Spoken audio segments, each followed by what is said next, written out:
Aleluya. Bendito es el nombre del Señor Jesucristo. ¿Está contento en esta hora, mi hermano? Yo creo que si usted está contento y... Amén.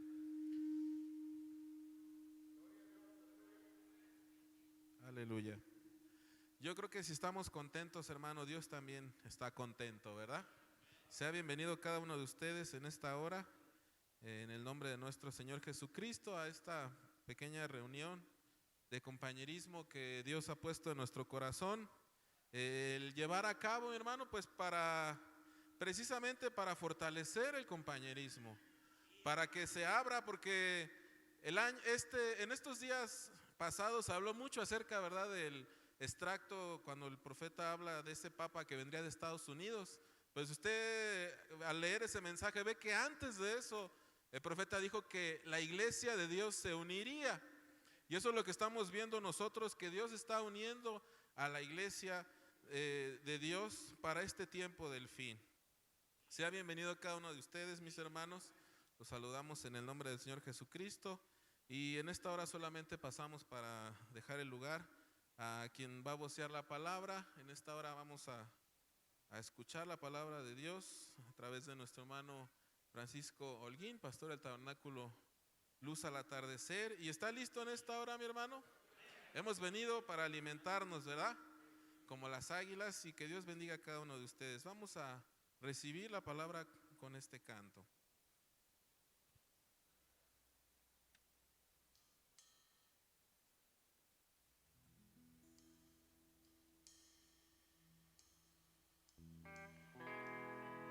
Gloria a Dios.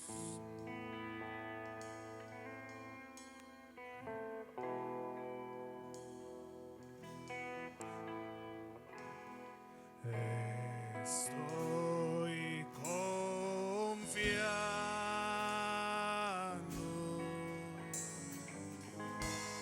Señor,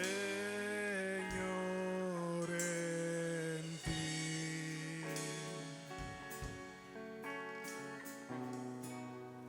Tú me haces falta,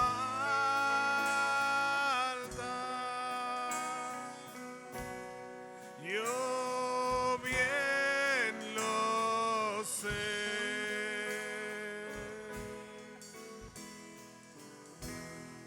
Nunca me has dejado,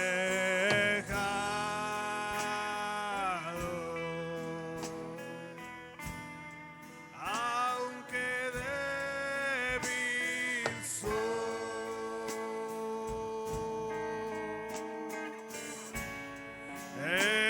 Estoy confiando, Señor, en ti. Puedo descansar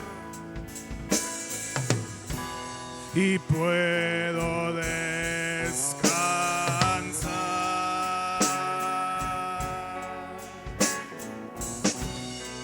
Puedo descansar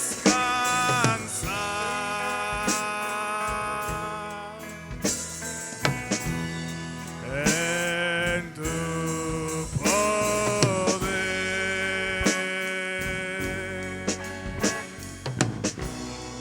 Puedo descansar.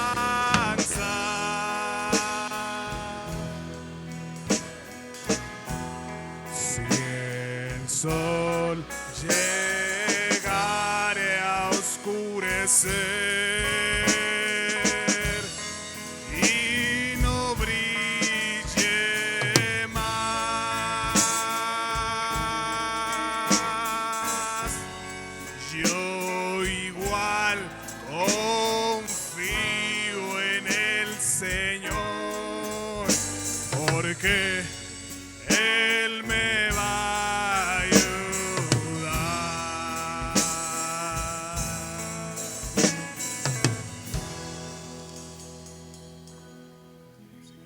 Gracias. Tome su asiento muy brevemente. Dios bendiga a cada uno de ustedes. Les saludo en el nombre del Señor Jesucristo. Antes de siquiera abrir la Biblia, primeramente quiero agradecer la invitación que nos hizo el pastor, nuestro hermano Isaías Ponce. Y bueno, también quisiera expresar lo siguiente: la primera vez que estoy en esta iglesia. Hace rato el hermano Ponce me preguntaba que si yo alguna vez me imaginaba estar aquí. Bueno, para serle franco, no, pero en el Señor están los tiempos y las sazones y todas las cosas, ¿verdad? Así que agradezco de corazón. Y bueno, no puedo hacer otra cosa sino felicitar a la asamblea local, bueno, por la reunión. Yo es la primera vez que estoy aquí en este recinto, en este edificio. Realmente pues me quedo, por decirlo menos, asombrado por este magnífico trabajo que han hecho para que la obra de Dios pueda expandirse en esta área del Valle de México. Usted sabe, nosotros, cada ministro tiene sus limitaciones y tiene sus alcances también. Yo le aseguro que muchos de ustedes que están aquí en esta mañana, que son parte de la asamblea local, no pudieran haber sido alcanzados ni por la iglesia de la Ciudad de México, ni de Cuautitlán, ni Izcalli, sino y de ningún otro lugar. Dios tenía que levantar aquí un puesto de avance para que el pueblo del Señor, la simiente predestinada que Dios tiene aquí, pudiera ser alcanzada.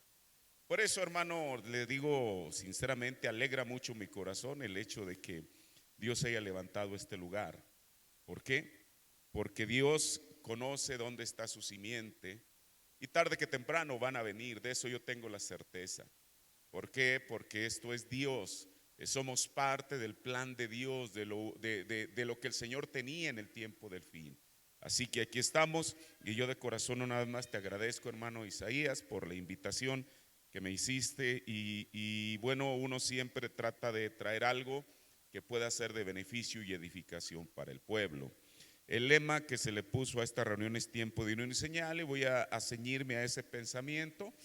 Y mire, el pastor ahorita dijo unas palabras al final, citando al hermano Branham, que esto pues ha estado en boca de muchos ministros, incluso yo mismo.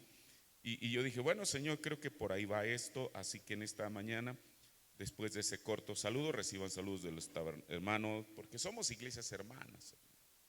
Nos hermana una sola cosa, y es la sangre de Cristo. No importa si la iglesia está aquí, si está en China, si está en Estados Unidos, en Sudáfrica, somos parte de un solo cuerpo. Me alegra ver también a pastores, al hermano, mire cómo son las cosas, nuestro hermano Bogart. Oiga, bueno, ya estoy entrando de cierta edad, ya se me olvidan los nombres. Hermano Bogart, hermano Ángel Ramírez, hermano Pedro Ríos. No sé si hubiese algún otro pastor que está aquí y realmente, ¿quién? Oh, el hermano Leonardo, Dios lo bendiga, hermano. Me alegra el que, bueno, yo creo que mejor voy a dejar de nombrarlos porque seguramente voy a omitir a varios, pero no lo hago deliberadamente, quizá algunos se me olvidan, pero todos son bienvenidos en esta mañana. Bueno, vamos a ponernos de pie en respeto a la palabra del Señor y vamos a abrir nuestras escrituras en el Evangelio según San Juan, el verso 17. Perdón, el capítulo 17, verso del 20 al 23. En el Evangelio según San Juan, capítulo 17, verso 20 al 23. San Juan 17, 20 al 23 dice: mas no ruego solamente por esto, sino también por los que han de creer en mí por la palabra de ellos, para que todos sean una cosa, como tú, oh Padre, en mí y yo en ti, que también ellos sean en nosotros una cosa, para que el mundo crea que tú me enviaste. Y yo la gloria que me diste les he dado, para que sean una cosa como también nosotros somos una cosa. Yo en ellos y tú en mí, para que sean consumadamente una cosa, y que el mundo conozca que tú me enviaste y que los has amado como también a mí me has amado. Vamos a inclinar nuestros rostros. Amantísimo Padre Celestial, en el santo y bendito nombre del Señor Jesucristo, yo te agradezco primeramente por esta oportunidad que me das de poder estar aquí en esta iglesia, Señor Jesús, para poder hablar tu palabra, porque al fin y al cabo ese es el propósito, Señor. Dios, que esta porción de tu novia que ya se ha reunido, que tú puedas, Padre Celestial, bendecirles a cada uno y bendecirnos a todos con tu palabra. Esa es mi intención, Señor. Yo te ruego, Padre, que tú me puedas asistir, Señor Jesús, en la predicación de la misma, en el nombre del Señor Jesucristo. Amén. Tome su asiento. Como le decía, yo quiero tomar el mismo título que le puso el pastor, Tiempo de Unión y Señal. Mire, el hermano Branham, de hecho, él predicó un sermón con ese nombre y él habla de varias cosas y yo no por querer decir algo distinto a lo que él dijo, pero tomé el título para hablar acerca de esto y examinar algunas cosas, no solamente del tiempo pasado, sino principalmente del tiempo presente. Porque mire, la Biblia no solamente es un libro de historias bíblicas que usted y yo podemos escuchar o leer la historia de Noé, de Moisés, de toda la trayectoria bíblica, incluso la historia de Jesús, de parte de la iglesia primitiva en el libro de los apóstoles. Eso es bueno y es parte de nuestro conocimiento. Pero una cosa que el mensaje hizo fue traernos a Jesús al día presente.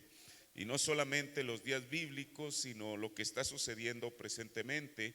Y eso es a lo que yo me quiero enfocar en esta mañana, pero desde luego quiero regresar un poco a algún antecedente bíblico. Mire, porque estamos hablando de tiempo de unión y señal, pero el profeta de Dios nos enseñó, bueno, la Biblia nos lo enseña, solamente que nosotros sin el conocimiento del mensaje hay cosas que uno no puede discernir, uno las ve naturales como sucedieron, pero tienen un trasfondo. ¿Por qué? Porque si estamos hablando de unidad, no solamente la Biblia habla de unidades verdaderas, pero también habla de unidades falsas. Y eso es lo que uno tiene que discernir, dónde comienza una, dónde termina una y dónde comienza la otra. Mire, el mensaje nos muestra ambos ejemplos, porque tanto las uniones verdaderas como las uniones falsas, todas comenzaron en Génesis, porque ahí es el origen de todo lo que tenemos nosotros hoy en día. El hermano Branham dijo que si uno quiere saber lo que está sucediendo hoy, uno tiene que regresar al principio, y Génesis es el principio. Mire, porque la diferencia entre la unión verdadera y la unión falsa es casi imperceptible, de tal manera que se requiere una visión aguda de parte de Dios para que la persona pueda distinguir una cosa de la otra. Bueno, comencemos. Mire, la primera unión falsa a la cual el hermano Branham se refiere sucedió en el huerto del Edén, desde luego. Y dice aquí en el sermón Unidad, predicado el 11 de febrero del 62, párrafo 117. Una unión falsa trae el juicio de Dios sobre la tierra, a Adán y a Eva en el Edén. Mire hasta dónde nos lleva. Desde luego que Adán y Eva eran uno, porque la Biblia dice que él, cuando la vio por primera vez, después de que el Señor lo anestesió y practicó la primera cirugía y extrajo de ella a la mujer, Adán reconoció que aquella mujer era parte de él, porque dijo: ella es carne de mi carne, hueso de mi hueso y espíritu de mi espíritu. Pero entonces todos sabemos lo que sucedió en el huerto del Edén, que realmente lo que sucedió es que hubo una unión falsa, no entre Adán y Eva, sino entre Eva y la serpiente.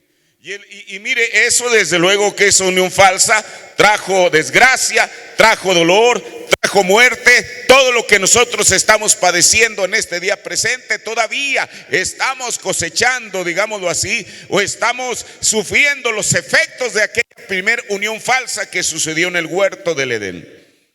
Ahora, todos sabemos eso, no hay necesidad de uno profundizar en eso. ¿Por qué? Porque todo lo que estamos viendo a nuestro alrededor tuvo la causa, el origen en aquella primera unión falsa que sucedió allá en el principio. Pero eso no fue la única. Miren, andando el tiempo, la Biblia registra de otra unión falsa que se dio entre los hijos de Dios y las hijas de los hombres. La Biblia habla en Génesis 6:2. Viendo los hijos de Dios que las hijas de los hombres eran hermosas, tomáronse mujeres escogiendo entre todas. Mire, yo he pensado esto. Se ha argumentado que cómo es que la simiente de la serpiente cruzó de aquel lado del diluvio a este lado. Y yo he escuchado ministros, muchos, bueno, aquí en el mensaje, la gente de la denominación, ellos ni siquiera le prestan atención a eso. Y hay diferentes maneras, que unos lo vislumbran de una manera y otros de otra. Pero si uno toma lo que el hermano Branham dijo, él dijo que la simiente de la serpiente cruzó de este lado a través de las mujeres de ellos. Y luego yo escucho y dice, bueno, es que una de ellas iba embarazada. Eso no tiene sentido, porque la Biblia dice que estuvieron en el arca más de un año y ningún embarazo dura más de 9 meses. Entonces, ¿a qué se refiere eso cuando dijo el hermano Branham que era a través de las mujeres? Los hijos de Dios eran los hijos de Noé, pero también estaban las hijas de los hombres. ¿Qué me muestra eso a mí? ¿Qué me enseña? Que uno de ellos tomó a una de las hijas de los hombres y se unió a ella. Es la única explicación que yo puedo encontrar a esa parte de la escritura. Si no, ¿cómo entenderlo? Ahora, aquí mismo en la unidad del párrafo 117 dice el hermano Branham: y una unión falsa trajo las inundaciones del juicio de Dios sobre la tierra, debido a que las hijas de Caín coquetearon con los hijos de Dios y ellos se enamoraron y se unieron otra vez. Ahí lo tienen, una unión falsa. Nada podía suceder. ¿Qué hizo Dios? Él destruyó toda la cosa con excepción del precioso Noé y su familia. Él y ellos se unieron. Creo que esto que el profeta de Dios nos está diciendo es claro. Mire, y para que haya el tipo siempre hay el antitipo. La primera encomienda que Dios le dio en el huerto de Adán fue que, bueno, todavía Adán y Eva eran uno. Les dijo: multiplíquense, fructifiquen y llenen la tierra. Ahora eso, mire, a estas alturas, hermano, si nosotros reclamamos ser creyentes del mensaje, no tenemos por qué escandalizarnos con lo que el profeta de Dios dijo. Eso que lo haga la denominación, pero no nosotros, porque hay cosas que a veces son sensibles. Yo digo, bueno, ¿cuál es el problema de que uno las pueda creer así? La encomienda, mire, Dios es Dios. Él mismo pudo haber hecho, pero Él le dio la encomienda a un ser humano llamado Adán, que se multiplicaran, que fructificaran y que llenaran la tierra. Ahora, Adán, por causa de que la serpiente se adelantó al plan de Dios, él no pudo cumplir eso. Miren, el hermano Branham lo dice, pero uno, ¿por qué no pudiera pensar? El hermano Branham dice que la serpiente le citó a Eva la palabra casi tan exacta como podía. Con que Dios te ha dicho. La Biblia solamente registra que le dijo: no comas de todo árbol del huerto, pero hagámosle aquí un pequeño agregado, sin yo querer agregar la Biblia, solamente para pensar algo. Oíste que el Señor les dijo que se multipliquen, que fructifiquen y que llenen la tierra. Eva, yo te voy a decir cómo hacerlo. Usted dice: eso no es así, hermano. En esta mañana, en este momento me estoy hablando, somos más de 8 billones de seres humanos que estamos poblando la tierra. Ninguno de nosotros vinimos por la palabra hablada de Dios. Pero mire, Dios sabiendo, porque mire, de todas maneras Dios no va a cambiar su plan original. La Biblia dice que después de que Noé salió del arca, del Señor, de sus labios salieron exactamente las mismas palabras que le había dicho a Adán. Pero estas ya no se las dijo a Adán, se las dijo a Noé: multiplíquense, fructifiquen y llenen la tierra. O sea, Génesis 6 es después del diluvio, mejor dicho, es una repetición de lo que el Señor le había dicho a Adán y Eva en el principio. Solamente que ahora Adán, estando en una condición caída, no podía traer la existencia, la palabra hablada para que el mundo se multiplicara. Bueno, eso es lo que dice la Biblia. Ahora, esta fue, mire, la primera unión falsa causó todo el desastre que existe en el mundo hoy en día: pecado, enfermedad, muerte, tristeza, dolor y todo lo que uno le puede agregar a esa larga lista. La segunda unión falsa causó que la humanidad casi fuera extinguida, con excepción de 8 personas. Mire, si a usted lo pone a pensar, a mí más, cuando uno dice, bueno, ¿qué acaso una de las hijas de Caín pasó por el arca? Entonces, ¿cómo podemos explicar que de este lado estuviera otra vez la simiente de la serpiente?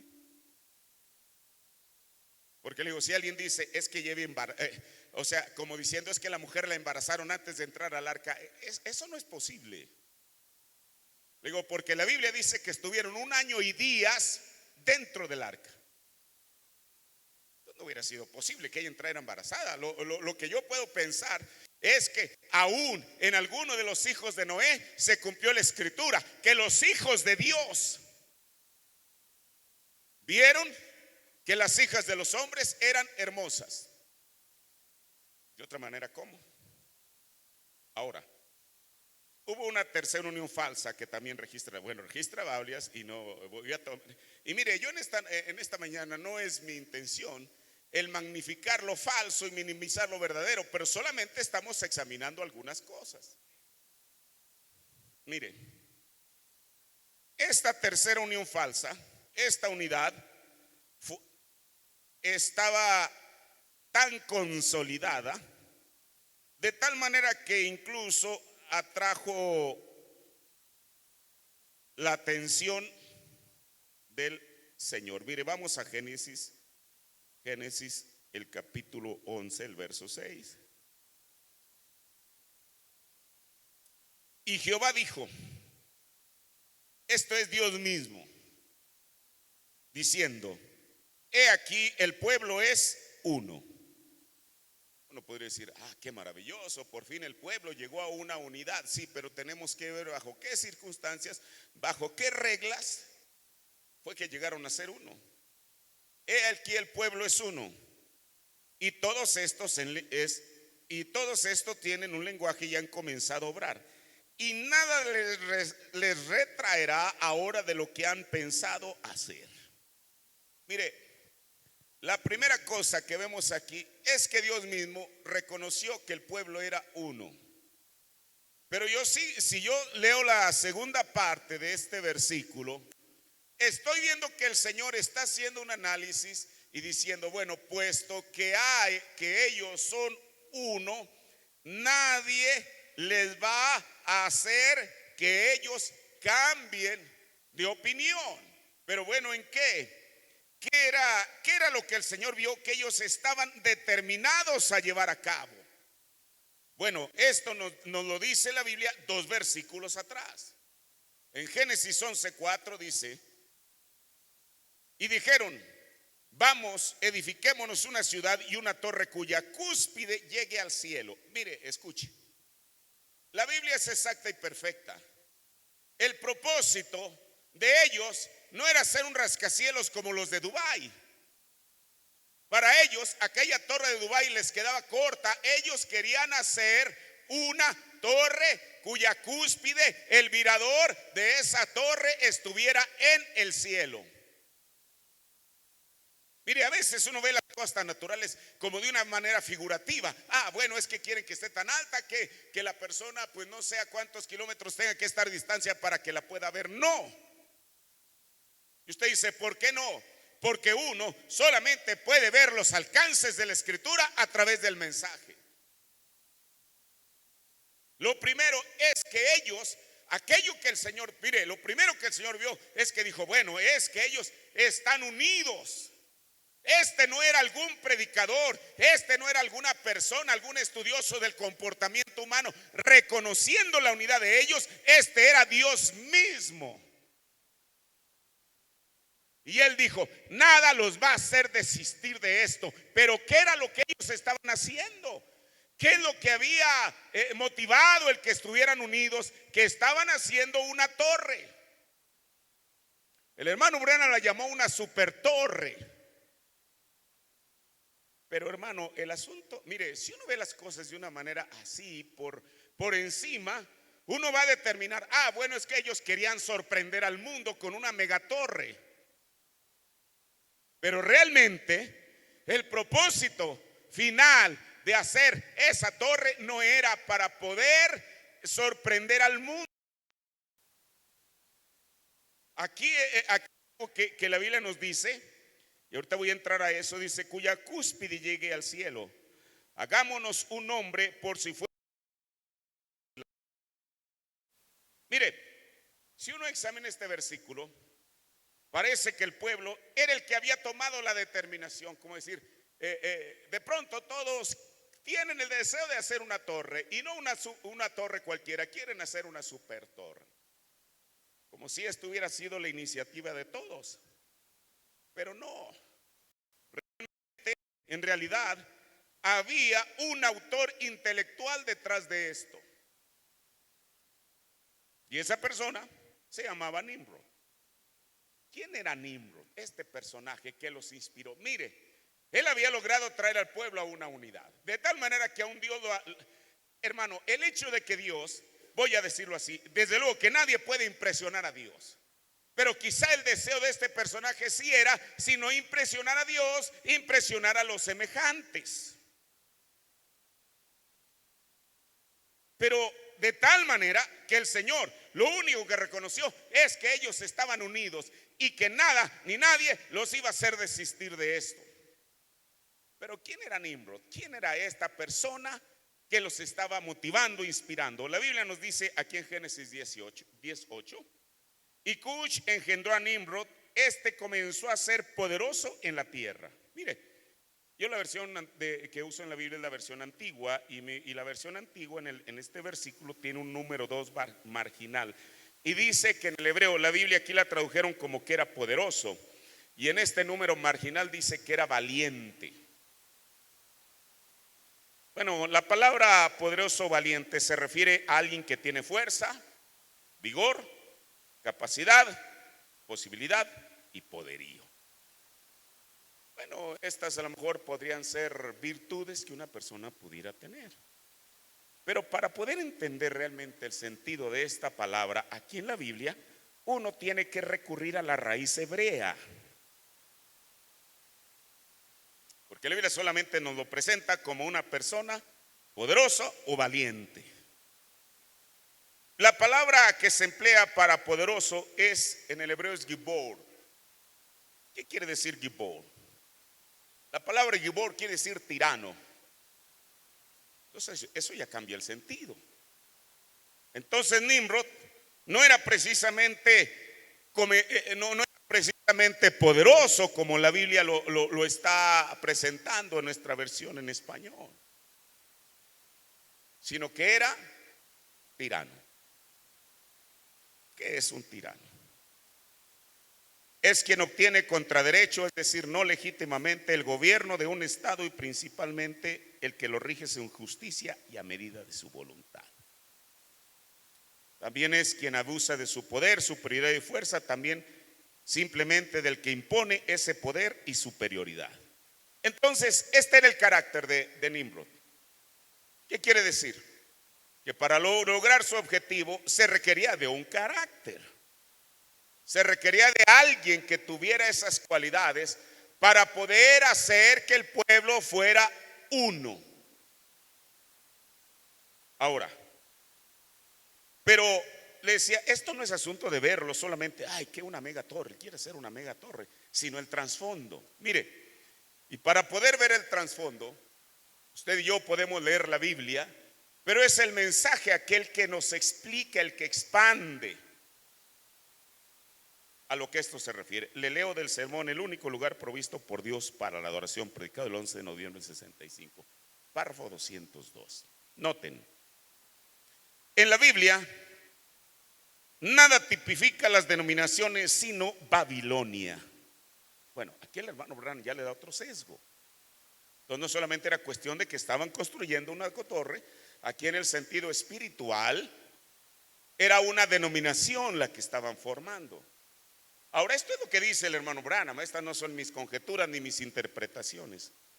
Y Babilonia fue fundada por Nimrod. Aquí nos lleva otra vez nos direcciona a este personaje del cuestión del cual estamos hablando.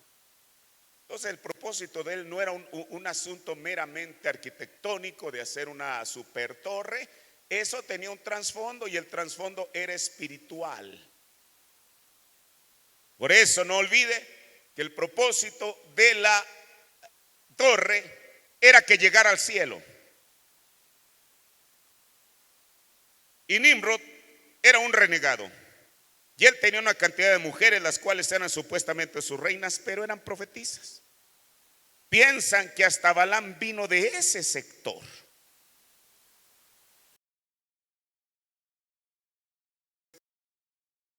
Ustedes saben, muchos de ustedes que han estudiado el libro de Babilonia por Hislop y demás, y la historia de la iglesia y las que eran sus costumbres, y tenían mujeres para hacer esto y mujeres.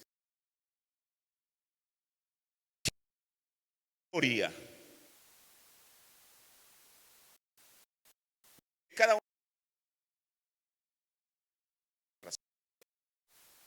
o sea, era una religión obligatoria. Toda persona, toda ciudad alrededor de Babilonia era obligada por Nimrod a venir a Babilonia para adorar en la torre. ¿Ven? Correcto. Ellos eran obligados a hacerlo en Babel. Ahí fue donde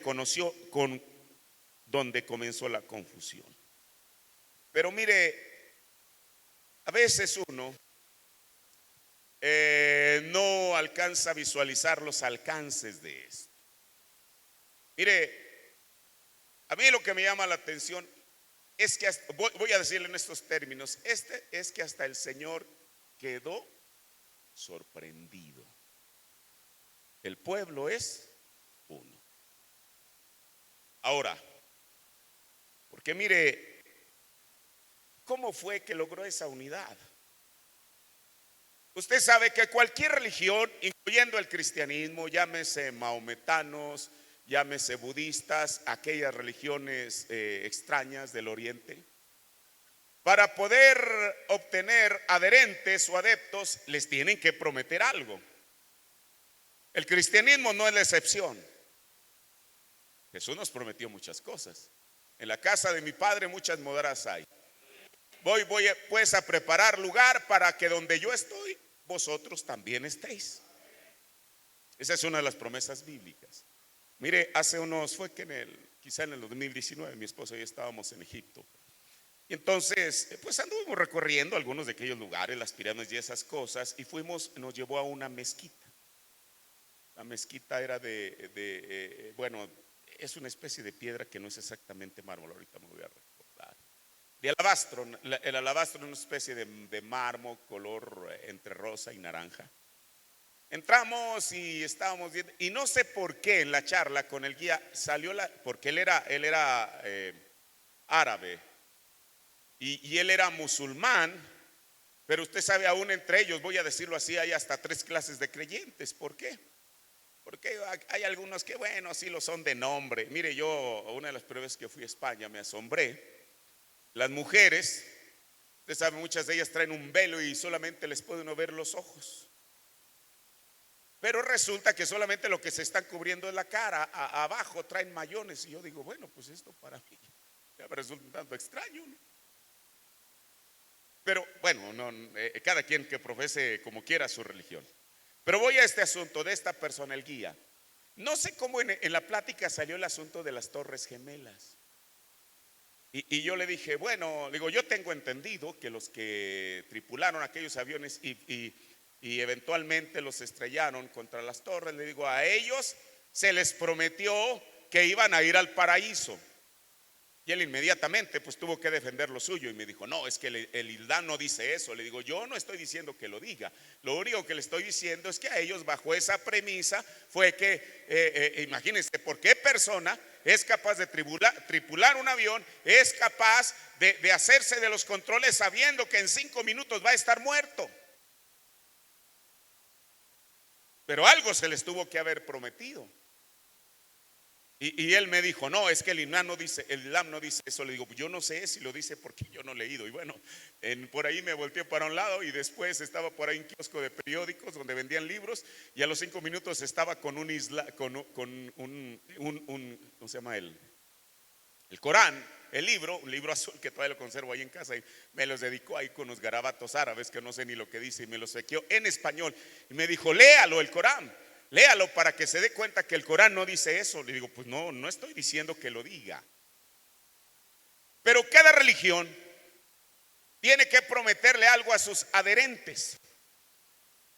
¿Para qué? Para poder atraerlos. ¿Qué era lo que Nimrod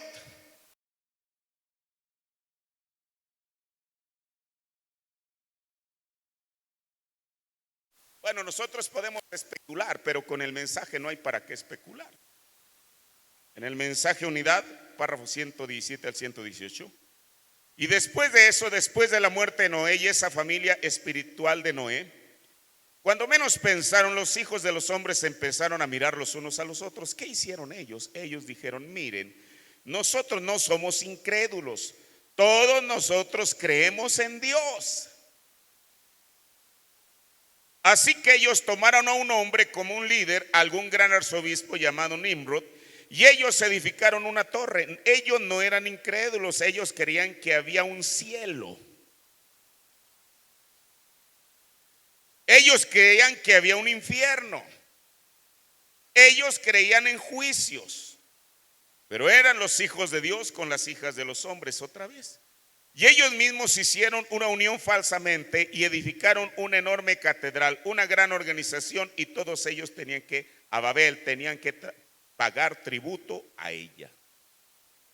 Mire, como el profeta de Dios bien lo dice, Nimrod no era un renegado en el sentido estricto de la palabra, era un creyente firme, que había un sitio llamado cielo, donde una persona podía estar a salvo de los juicios de Dios. Esto es lo que el profeta nos dice.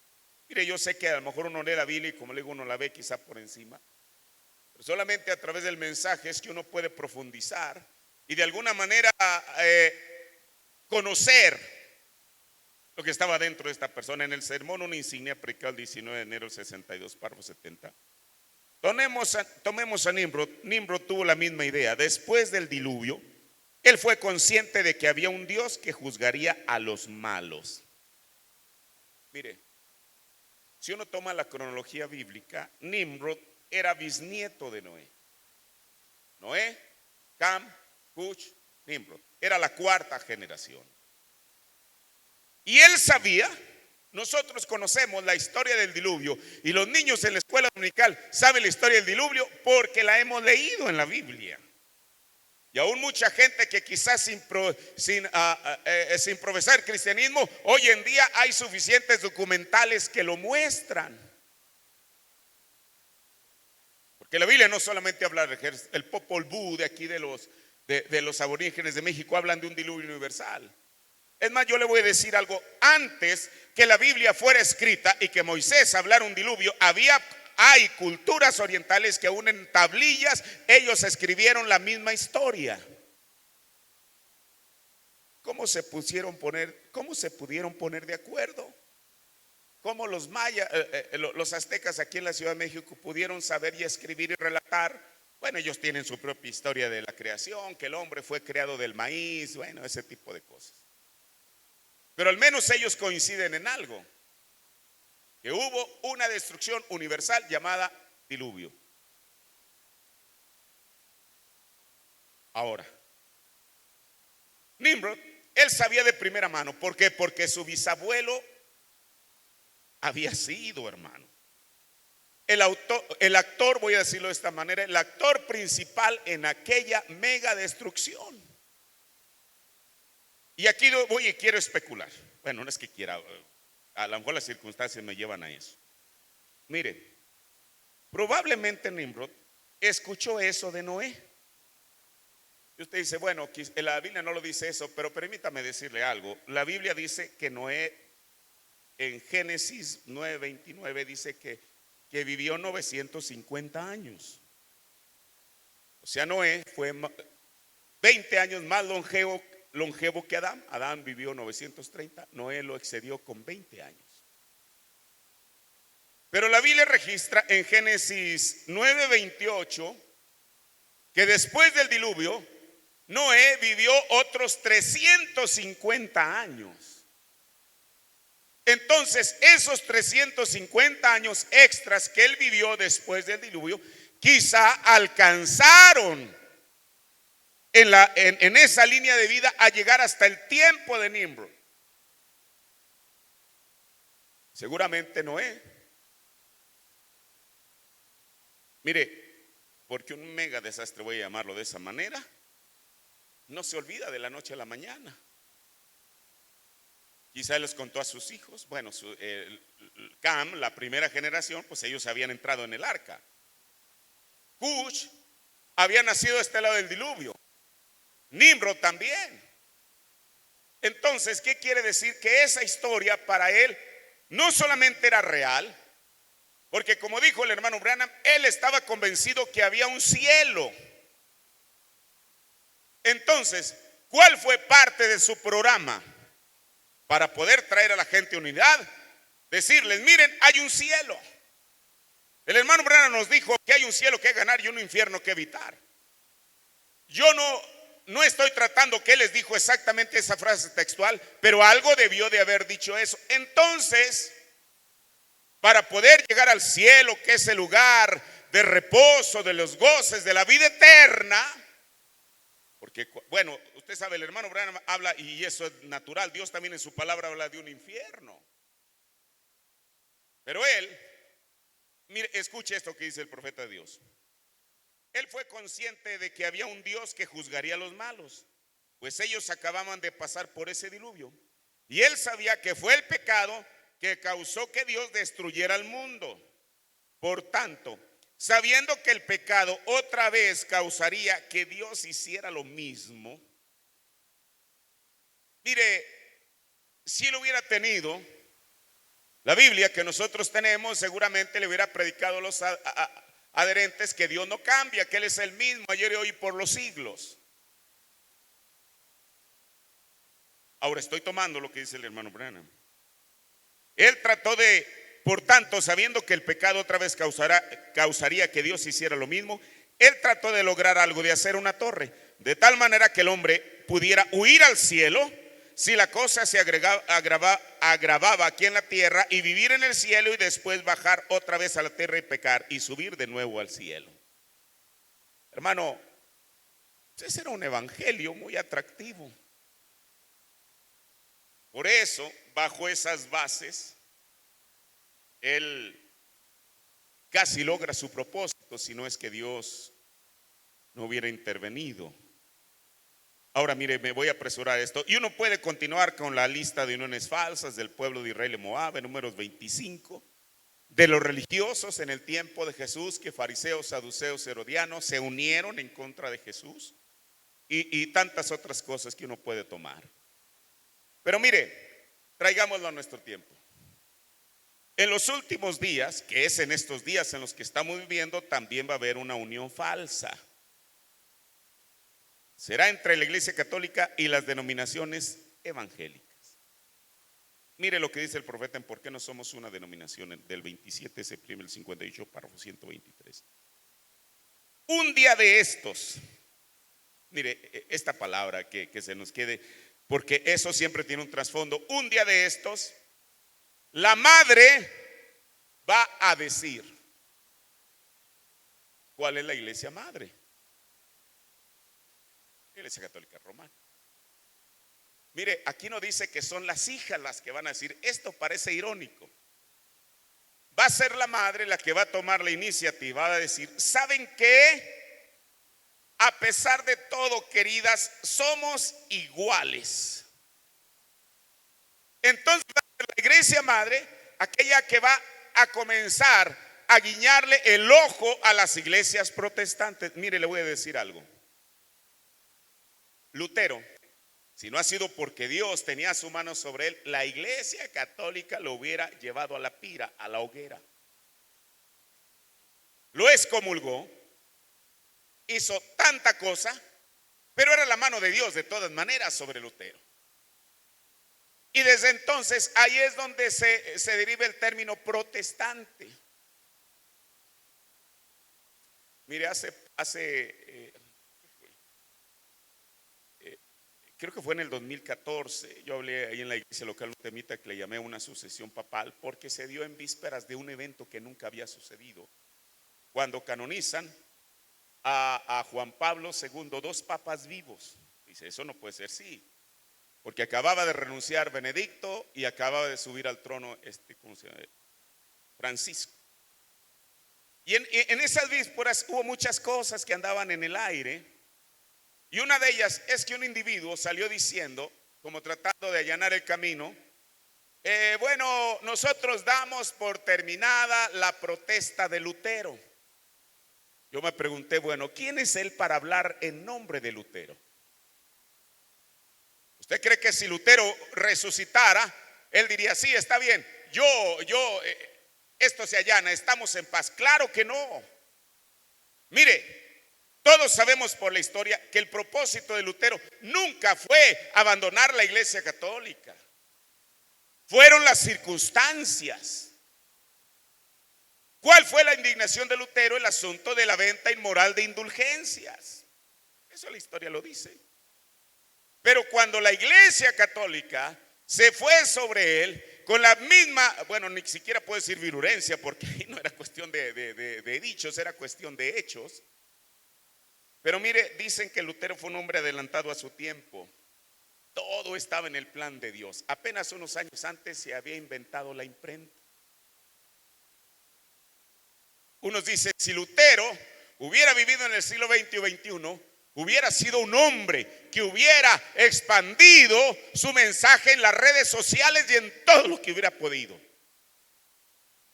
¿Qué fue lo que hizo él? Escribió sus 95 tesis, las pegó en la puerta del castillo, pero estaban en latín. O sea, la gente como usted y yo, común y corriente, ni siquiera teníamos acceso a eso porque no entendíamos qué era lo que decía, pero había gente que sí sabía. La reforma de Lutero, para bien o todo mal, para mal o bien o para mal, bajo esa sombrilla mucha gente se cobijó. Había personas que quizá no eran devotos católicos, pero estaban hasta la coronilla, como la Iglesia Católica les tenía el pie en el cuello, y para ellos fue muy conveniente decir, sí, nosotros también nos afiliamos con la causa de Lutero. Y ellos, no fue Lutero, ellos fueron los que comenzaron a traducir las tesis y a expandirlas como reguero de pólvora. Cuando eso llega al Vaticano, hermano, eso hace que el Vaticano arda. Y entonces el Papa se va con todo.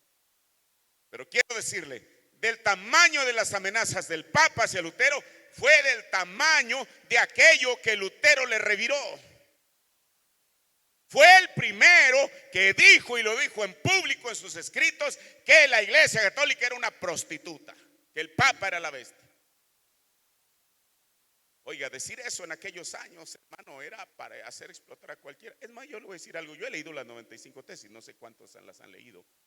Lo más grave que yo encuentro, él reconoce, recuerden, las 95 tesis es el principio, al final fue otra historia.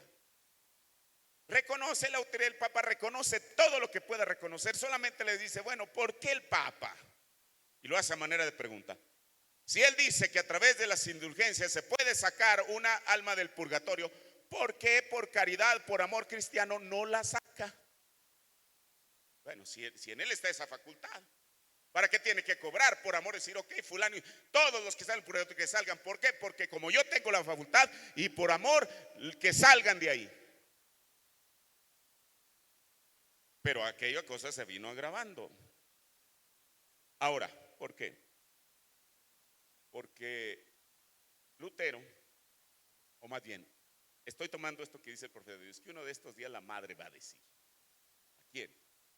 Aquellas denominaciones que en un tiempo, según la vista de ellos, eran herejes, eran protestantes. Hoy en día han suavizado el discurso y nosotros ya no somos ni herejes ni protestantes, somos hermanos separados. ¿Por qué? Porque lo que dijo el profeta de Dios se tiene que cumplir, hermano.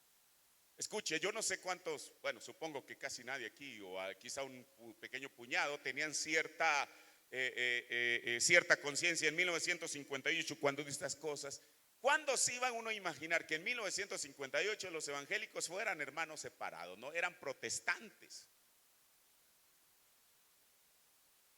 Pero conforme va pasando el tiempo, uno está viendo el cumplimiento de la profecía. ¿Sabe usted por qué? Para darnos a nosotros la certeza y la garantía que estamos en la ruta correcta, escuchando el mensaje correcto a través del profeta correcto. Saben que a pesar de todo, queridas, somos iguales. Y entonces saben lo que es. La confederación de iglesias se va a unir todas como están ahora mismo. ¿Y saben qué sucederá con un grupito como este? ¿Qué nos va a suceder? Hermanos, escuchen. Si esto que he acaba de decir es cierto, esto que va a decir en este momento es cierto. Ustedes pagarán las consecuencias. Exactamente correcto. Mire, hace unos momentos le decía que nunca antes en la historia del cristianismo había habido un acercamiento de la Iglesia Católica hacia los protestantes como en los últimos tiempos. ¿Dónde fue un quiebre? Mire, porque como lo citaba nuestro hermano acerca de este papa, había habido más de 500 años que no se eligiera un papa que no fuera italiano. 5 largos siglos. La historia de un quiebre cuando eligen en 1978 a un papa polaco. 5 años después de que lo eligieron, coincidió que el 14 de noviembre de 1983 se cumplieron los 500 años, 5 siglos del nacimiento de Martín Lutero. Bueno, para luteranos, pero a lo mejor fue un día para celebrar. Pero sucedió algo que quizá nadie lo recuerde, pero ahí está la historia para comprobarlo. Que el Papa Juan Pablo II fue a Wittenberg. ¿Qué es Wittenberg? Es la ciudad ahí en Alemania donde Lutero comenzó la reforma. Ahí donde clavó las 25 tesis. Yo estuve ahí en el año 2014. Y en esa iglesia, ahí mismo está sepultado Lutero, dentro de la iglesia, no en un cementerio secular, dentro de la iglesia. Y el Papa no fue a escupir la tumba de Lutero. ¿A qué fue? Mire, yo por ahí debo de tener la grabación quizá, o el texto de lo que él dijo. Piense, un papa. Esto no es un predicador evangélico. El papa va a Wittenberg, va a la iglesia del castillo, va a la tumba de Lutero. ¿Y qué es lo que dice? Él dice que lo que sucede en aquel tiempo, él usó esta palabra, para mí es muy ambigua porque él quiso decir muchas cosas. Dijo, o fue un malentendido de parte de Lutero hacia la iglesia, o un malentendido de parte de la iglesia hacia Lutero. ¿Qué es lo que estaba haciendo? Allanando el camino. Después de sí creo que fue Benedicto, creo que el que siguió, ¿verdad? Después de Juan Pablo II, y después de Benedicto sube al trono Francisco, el que murió recientemente.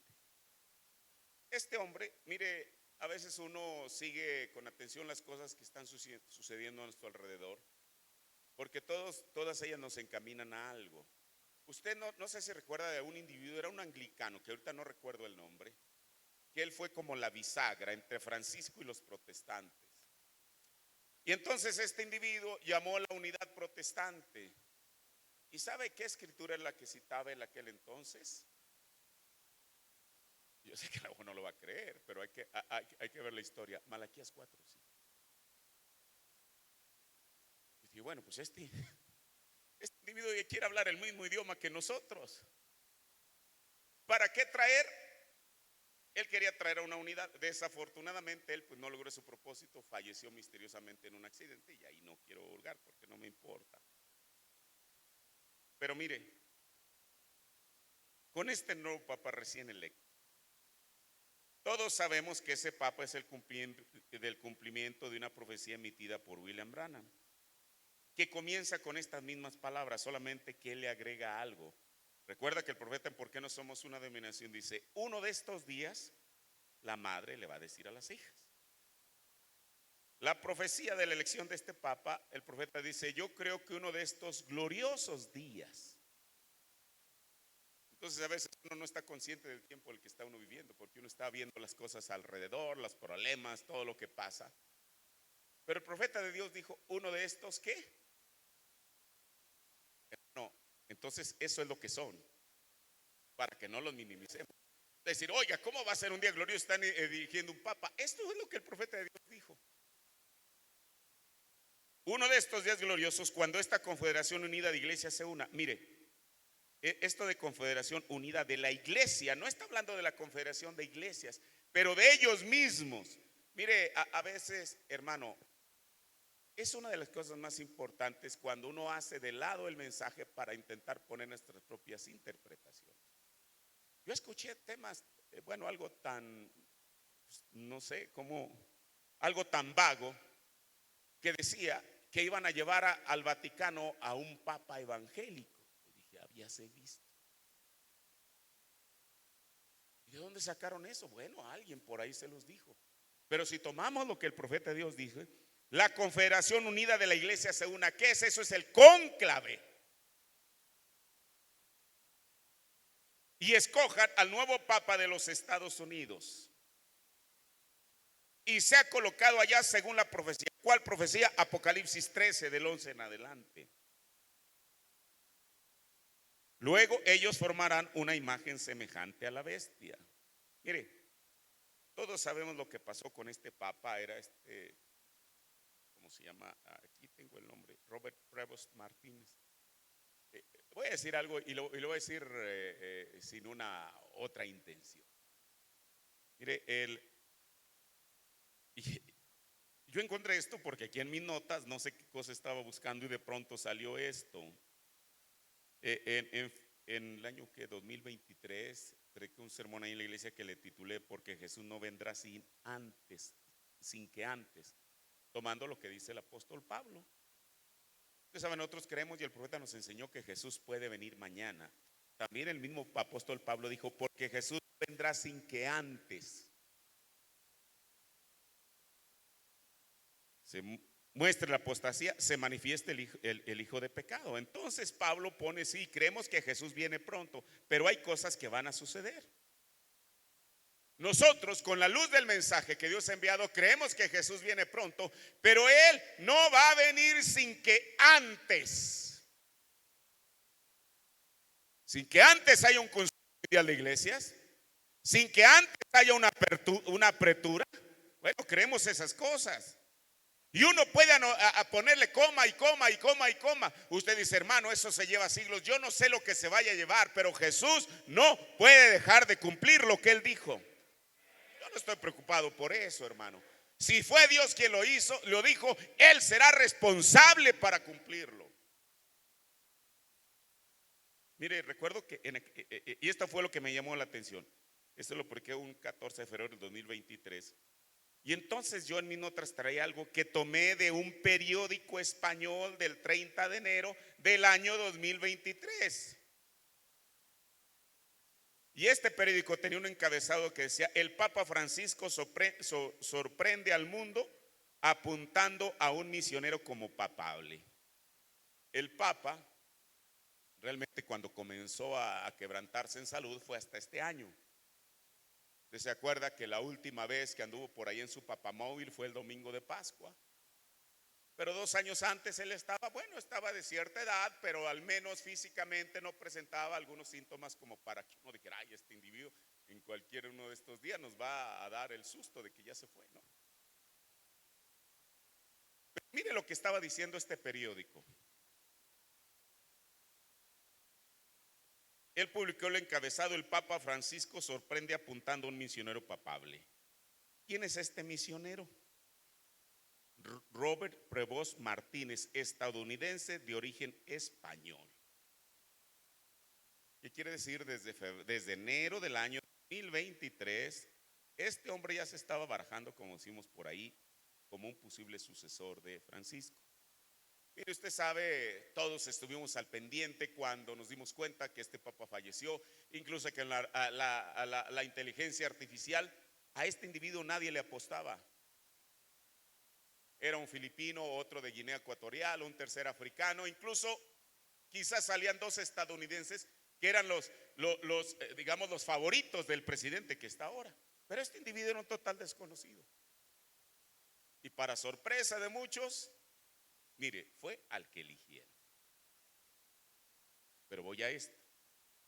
Recuerde que estamos hablando de esa falsa unidad que viene. Mire, el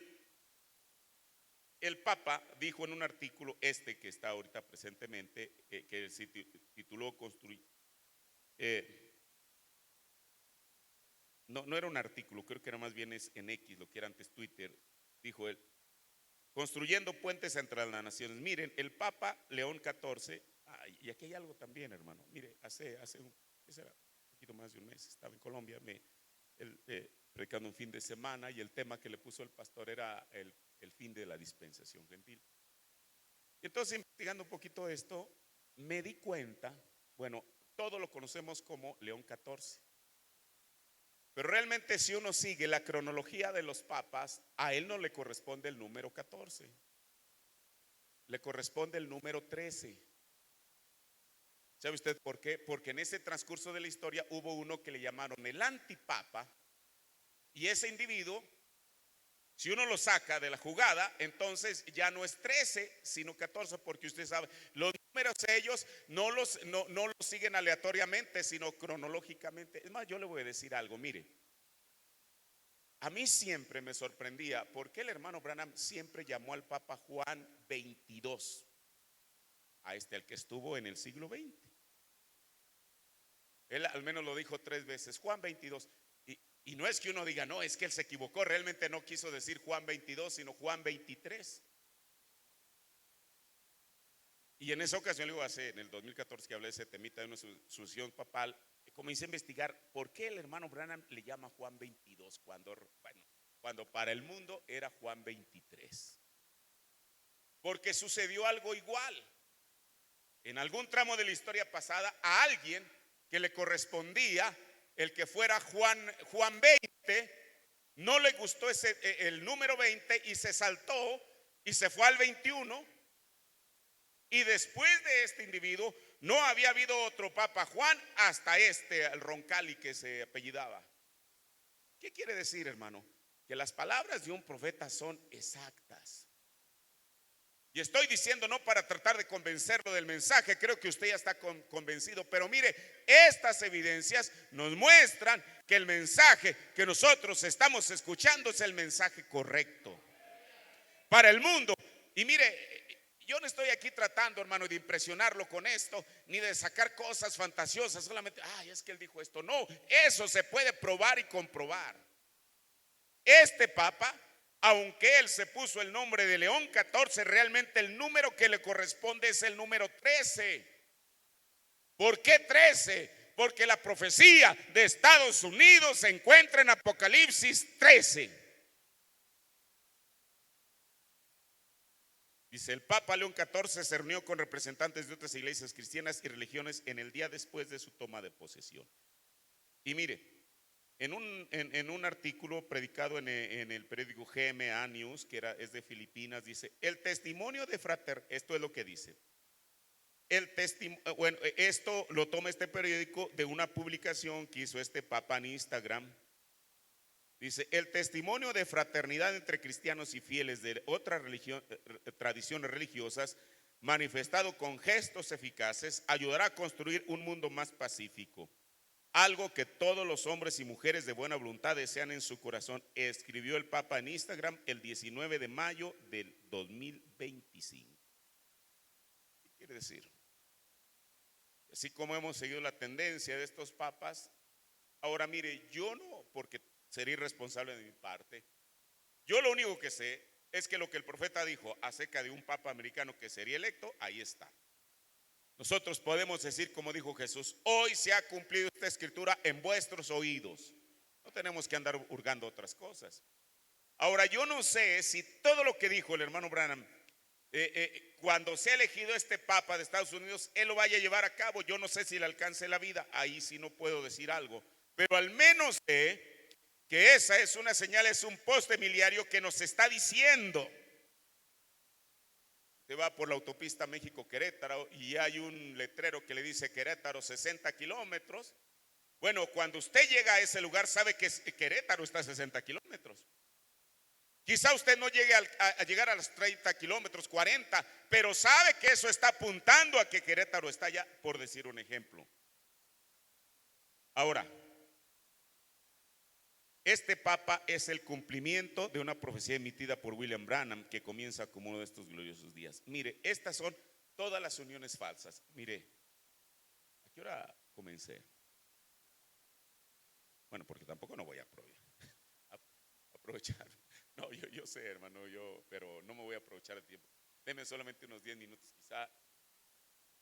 Y ya hablamos de las uniones falsas, pero ¿qué de las verdaderas? Porque el hermano Branham habló de la ley del contraste. Mire, aquí mismo en los Hechos del Espíritu Santo dice el profeta: y yo les digo, la verdadera iglesia del Dios vivo será llevada a unirse. Los verdaderos creyentes genuinos de la metodista, bautista, presbiteriana, pentecostal, nazarena, peregrina, santidad, lo que sean, se unirán. Mire, aquí hay algo. Yo no creo, porque esto sería el concilio ecuménico. Bueno, hablando claro, la única manera que se pueden unir es que salgan de ahí. Solamente de esta manera. Se unirán y se cimentarán en el amor de Dios. Eso formará el cuerpo del Señor Jesucristo. Todos los creyentes. Mire, aquí el profeta de Dios cuando dice, la verdadera iglesia del Dios vivo será llevada a unirse. Seamos claros y objetivos. Aquí el profeta de Dios no está diciendo que las iglesias del mensaje como tales se van a unir. Pero entonces, ¿qué está diciendo? Mire, a como yo he visto el panorama, a como lo veo al menos el día de hoy, parece que las diferencias no solamente no se acaban, sino que crecen. Esa es nuestra realidad. Bueno, pues uno tiene que ser sensato. Yo tampoco no puedo vivir de algo por ahí, de una quimera, algo que realmente no se pueda dar. Pero aquí el profeta de Dios no está mencionando a las iglesias, está mencionando a la verdadera iglesia. Mire, porque sabemos que hay dos cuerpos de iglesia. Uno es el cuerpo local, como es esta iglesia aquí, otra en Vallarta, en Izcalli, donde sea. Son iglesias locales, en Pachuca y allí donde el hermano, son iglesias locales. Pero hay una iglesia que es llamado el cuerpo místico de Jesucristo. Y ese cuerpo místico lo forman creyentes de aquí, de allá y de más allá, donde quiera que ellos estén. Mire, porque el problema es que muchas veces se le ha enseñado a la gente una idea arcaica, que el mundo es como un plato. ¿Qué es un plato? Bueno, que tiene límites y bordes, y que si usted se acerca aquí al precipicio y da un traspié, se va a ir al infinito. Hermano, pero el mundo no es un plato, el mundo es un globo. Eso lo dice la Biblia en el libro de Isaías. ¿Qué quiere decir? Mire, por eso yo creo que el principal interesado en esa unidad y que debería de promoverla en su propia iglesia tiene que ser el ministro. Porque yo le tengo buenas nuevas. En el mundo hay creyentes esparcidos por toda la faz de la tierra que están creyendo el mismo mensaje que usted y yo. Esa es una realidad. Mire, antes, 30 años, 40 atrás, el ministro puede decir, oiga, no tengan compañerismo con aquello, no tengan compañerismo con esto, no tengan compañerismo con esto. Bueno, los tiempos han cambiado, hermano. Hoy en día, aún algo que para muchos es algo banal, como las redes sociales, han cumplido su propósito. Creyentes de aquí de México, quizá de buena fe, están teniendo compañerismo con creyentes de España, de Chile, de Argentina, yo no sé de dónde. Hoy en día el ministro estaría atrasado en su tiempo que diga, no tengan compañerismo. Yo le voy a decir algo, si ahí donde le están diciendo a usted no tengan compañerismo con fulano de tal, hay simiente de Dios. Yo le he dicho, y no lo he dicho por querer ser gracioso, a mí no se me da eso. Quizá la gente va a estar en su celular con la sábana aquí en la noche, ahí escuchando el sermón de aquel que le dijeron que no escuchara. Esa es nuestra realidad. Y el ministro tiene que estar a la altura de eso.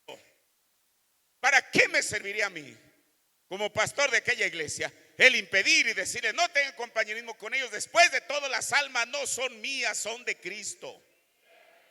Por eso no habrá nada ni nadie, si así como la profecía que dijo uno de estos días gloriosos, un papa de los Estados Unidos va a ser elegido. Lo siguiente que dice la profecía es que cuando eso suceda, los creyentes, la iglesia verdadera, se unirá. El profeta en los sellos advirtió y dijo: denominaciones, suéltenlos, porque de todas maneras van a salir.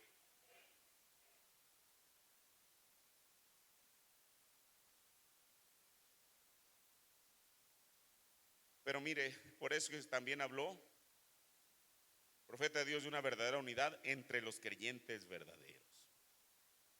La primera unidad es entre Cristo y su novia por medio del Espíritu Santo. Jesús se refirió a ello en Juan 14:20. En aquel día vosotros conoceréis que yo estoy en el Padre. O sea que Jesús y el Padre son lo mismo. Y vosotros en mí, le está hablando a los discípulos, y yo en vosotros. ¿Qué quiere decir? Que iba a haber una unidad perfecta. Y esto no es algo exclusivo para nosotros. Mire, aquí Jesús está hablando antes de su resurrección. Pero en el día de Pentecostés, él y el Padre, que eran uno, vinieron en aquel grupo de 120 y fue la primera unión verdadera. Cristo y los creyentes. Ahora, cuando Jesús dice, ¿a qué día? Mire, yo sé que cada parte de lo que la Biblia dice tiene su cabal cumplimiento en cada una de las edades. Pero cuando está hablando en aquel día, si nosotros lo traemos a nuestro día, se está refiriendo precisamente al día presente. ¿Qué quiere decir? Tiene que haber una unión verdadera. No para cumplir los deseos de algún predicador, sino para cumplir los deseos de Cristo. Mire, la escritura que yo tomé está en San Juan 17. El hermano Branham dijo, o más bien la Biblia, aquí Jesús está orando. Si usted lee el contexto de la Biblia, mire, por eso es que cuando dice en el versículo 19, y por ellos yo me santifico, el hermano Branham dijo que esas son las palabras más dulces que están en la Biblia. Pero mire, Jesús también dijo que no solamente, mas no ruego solamente por estos, sino también, ¿quiénes eran estos? Aquellos 12. Sino también por los que han de creer en mí por la palabra de ellos. Esa es la verdadera línea de vida, hermano. La vida de Dios en la iglesia que comenzó en el día de Pentecostés. Y nosotros, bueno, desde luego tenemos las epístolas de Pablo, de Pedro, de Juan, pero nosotros hemos creído por la palabra de alguien. Eso el profeta dijo que esta es la continuación del libro de los Hechos. Lo que comenzó hace 2000 años ha venido cabalgando a través de las edades. Y si este mundo dura otros 100 años, será exactamente lo mismo. Dice el profeta de Dios, en Cristo es el misterio revelado, predicado el 28 de julio 63, párrafo 474. Este es el gran misterio del amor de Dios expresado, que Dios y el hombre llegaron a ser uno. ¿Ven? El asunto entero es Dios y el hombre, uno. Dios y el hombre fueron uno allá, y Dios y el hombre son uno ahora. ¿Ven? ¿Qué es? Estando llenos de su espíritu, Él teniendo las preeminencias. Ese fue el logro de Dios, el propósito de Dios al hacerlo, que Él estuviera en Cristo y Cristo en nosotros, y todos juntos siendo uno.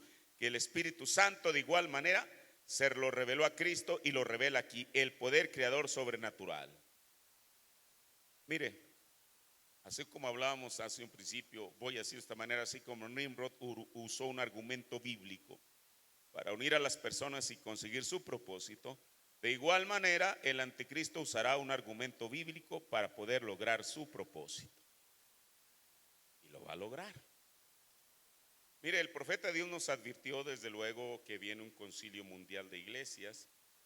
Pero ¿cuál ¿Cuál es la escritura? Y quiero decirle, como ellos no conocen el mensaje y aún si lo conocieran, ellos no están ruborizados en citar las propias palabras de Jesús para lograr su propósito.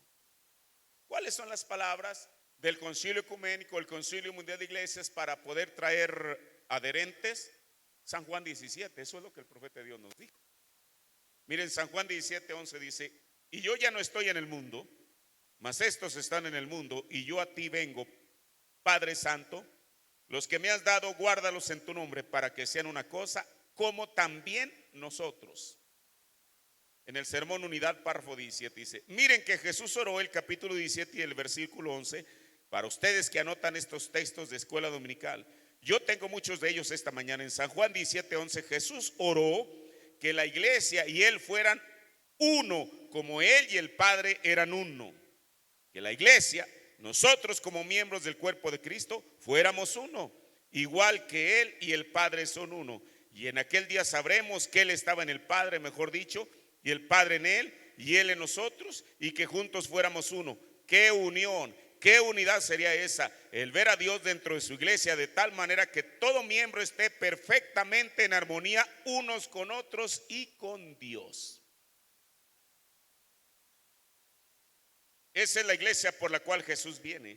Ahí es cuando su oración será contestada, de que seamos uno.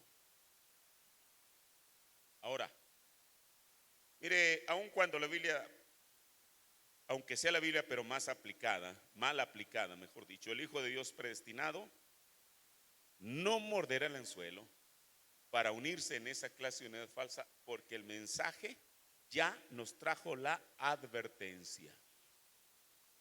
En el sermón El tiempo de la siega, predicado el 12 de diciembre del 64, párrafo 86 al 89.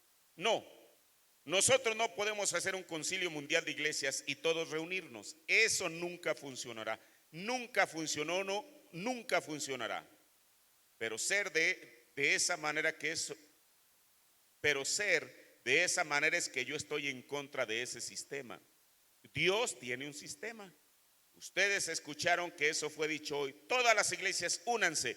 Va a haber un concilio mundial de iglesias. Y Jesús oró por eso, que todos nosotros seamos uno. Bueno, ahora ven ustedes, eso es mentalidad carnal que no conoce el Espíritu. Jesús dijo: ellos sean uno, Padre, como tú y yo somos uno. No para que algún hombre encabece algo, eso nunca funcionará. Una denominación quiere dominar sobre la otra y un hombre sobre el otro, sino más bien que ustedes sean uno con Dios, como Cristo y Dios eran unos. Esa fue la oración. Eso, que él era la palabra y Jesús oró que nosotros fuéramos la palabra reflejándolo a él. Esa es su oración que ha de ser contestada. Luego el profeta pregunta: ¿ven cómo Satanás se enreda eso en la mente carnal? Pero esa no fue la oración de Jesús, para nada. Que todos nos congregásemos juntos y tener un cierto credo de esa manera. Cada vez que lo hacen, ellos se apartan más y más de Dios. Él quiere que nosotros seamos uno con Dios, y Dios es la palabra. Cada individuo en su corazón debe de ser de esa clase de unidad con Dios. Mire, regresando a la elección de este último papa, esto se da en el marco de los 1700 años del Concilio de Nicea. Lo sabemos porque la historia dice, y el profeta lo dijo, que el Concilio de Nicea fue en el año 325. Yo no sé si hace 100 años celebraron, no he investigado eso, los 1600 años, los años que sean. Pero mire, como yo no viví así 100 años, no puedo dar cuenta de lo que sucedió, pero sí puedo dar cuenta de lo que nosotros estamos siendo testigos. En este año se cumplen 1700 años del Concilio de Nicea. Mire, el Concilio Mundial de Iglesias no es algo que solamente el profeta ahí en sus cintas habló, sino que es real. Es más, hoy en día el Concilio Mundial de Iglesias tiene una página en internet. La sede de ellos está en Suiza. Y mire, es que a uno el tiempo le enseña muchas cosas. El hermano Ponce se recuerda, ya por 1992 surgió un asunto que si que si uno registraba la iglesia, que tenía la marca de la bestia, esas cosas. ¿Tú te acuerdas, no? Con todo lo que batallamos con ese asunto. Pero lo que mucha gente no sabe, y a lo mejor muchos de ellos son bien intencionados, pero lo hablan por ignorancia. ¿Sabe usted que hoy por hoy el Concilio Mundial de Iglesias no admite a ningún grupo a menos que tenga 50,000 adherentes? Usted dice, ¿está inventando eso? No, vaya allá a la página de ellos y ellos le van a decir. Vamos a suponer que hay el tabernáculo de la tercera, vamos y tocamos la puerta. Y nosotros tenemos unos deseos bárbaros, queremos ser parte del Concilio Mundial de Iglesias. Lo primero que me van a preguntar, oye, ¿cuántos miembros tienes? No, pues tanto. Si no se ríen, al menos va a decir, ¿sabes qué? Ve, toca otra puerta. O sea, hoy por hoy, claro, las denominaciones en grupo pues, tienen más que eso. Mire, ¿seguro usted que el hermano Branham dijo que en 1965, dijo, hablando del 1 en 1,000,000, dijo, si el rapto ocurriera, se estima que hay 500 de millones de cristianos alrededor del mundo, incluyendo católicos. Dijo, si el rapto ocurriera, serían 500 los que están subiendo. ¿Ha escuchado usted eso? Y otra cosa que él dijo que está demostrado, y aún los católicos en su periódico, creo que se llama El Visitante Dominical, dijo, ellos reconocen que la iglesia que está teniendo más adherentes es la iglesia pentecostal. ¿Sabe usted que en el año 2010 solo la iglesia pentecostal tenía más de 500 millones de adherentes? Quite usted los bautistas, cualquier otro, solo los pentecostales. El profeta ya lo había dicho. Entonces, pues cualquier denominación pentecostal, hermano, muy holgadamente, si van y tocan, y lo han hecho, las puertas del Concilio Mundial de Iglesias entran. Mire, bueno, esto nos enseña a nosotros algo. Ahora sí estoy terminando. Mire, hablando de los 1700 años del Concilio de Nicea, la página del Concilio Mundial de Iglesias anuncia lo siguiente, dice Nicea 2025, viviendo juntos la fe apostólica hoy.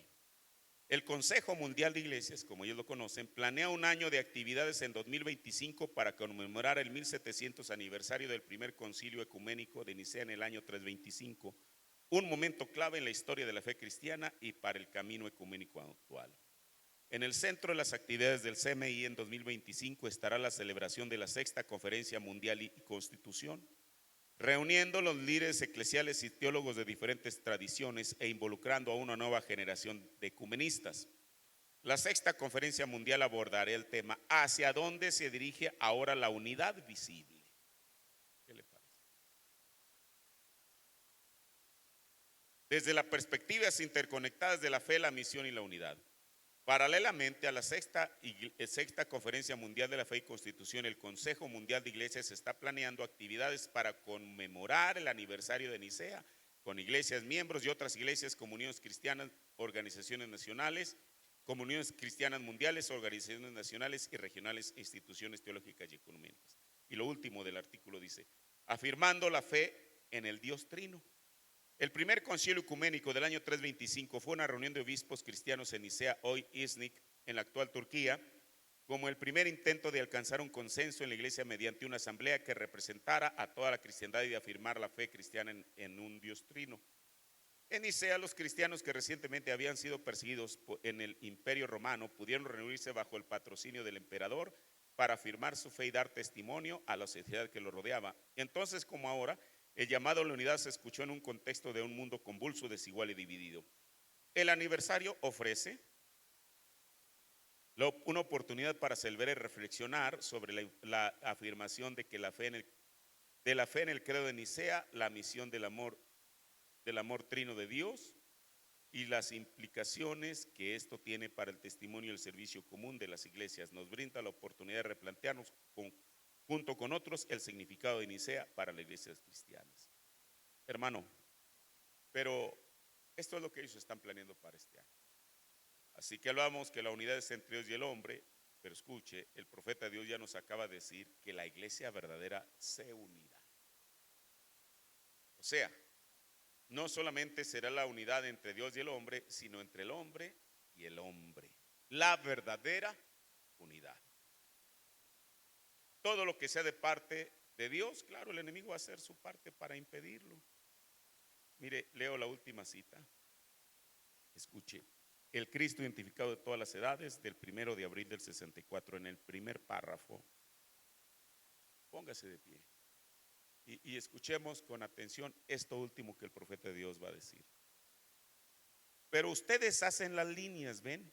Y a Dios no le gusta que se hagan líneas en su iglesia. A Dios no le gusta. Eso me encanta de un hombre, cierta vez que tenía algunos patos.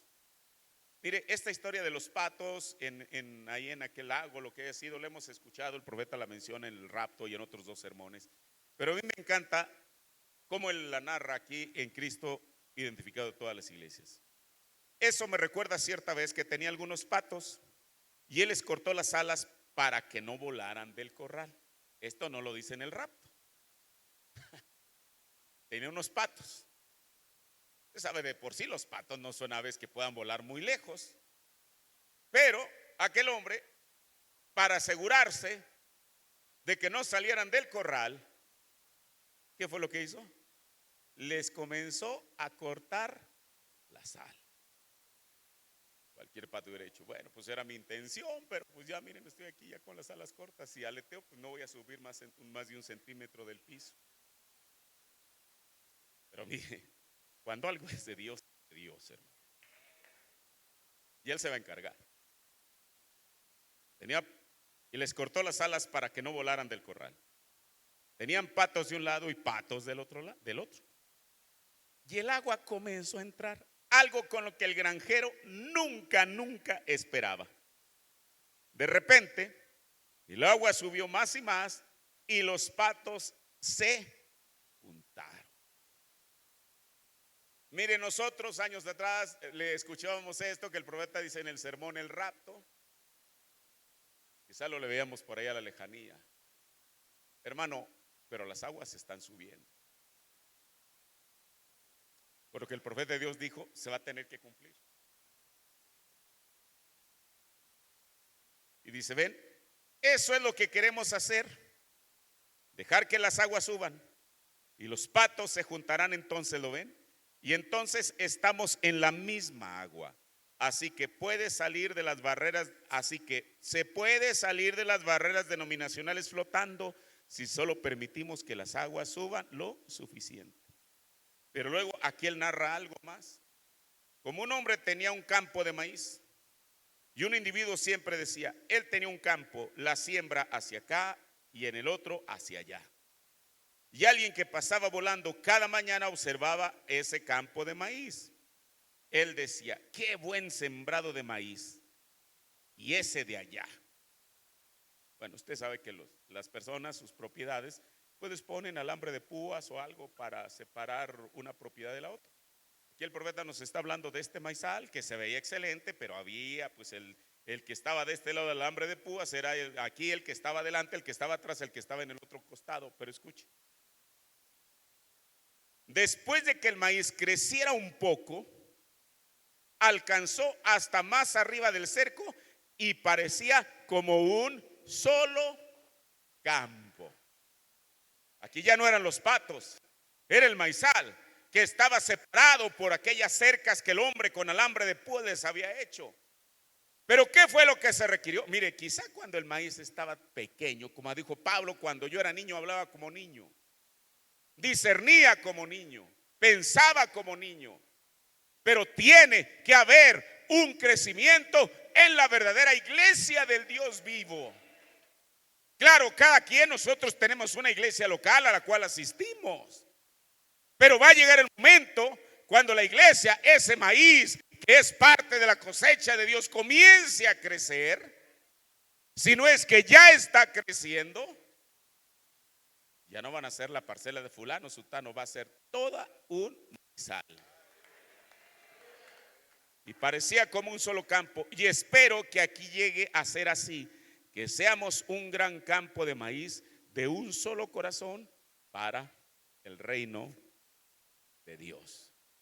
Ese es el tiempo en el que estamos viviendo y Dios cumplirá su palabra. Oremos. Señor, te agradezco, Padre, por esta oportunidad que tú me has dado de poder hablar estas palabras, Señor. Lo hice, Dios, de buena fe y de corazón, Señor, pensando que algo o que esto pueda ayudarnos a todos, Señor. Estamos viviendo en estos tiempos, Señor, que están cambiando de una manera vertiginosa, Señor. Y cada una de las cosas, Dios, que antes veíamos lejanas, ahora estamos siendo parte de la profecía cumplida, Señor. Padre, cada una de las cosas que habló tu siervo se van a tener que cumplir porque es tu palabra revelada, Señor.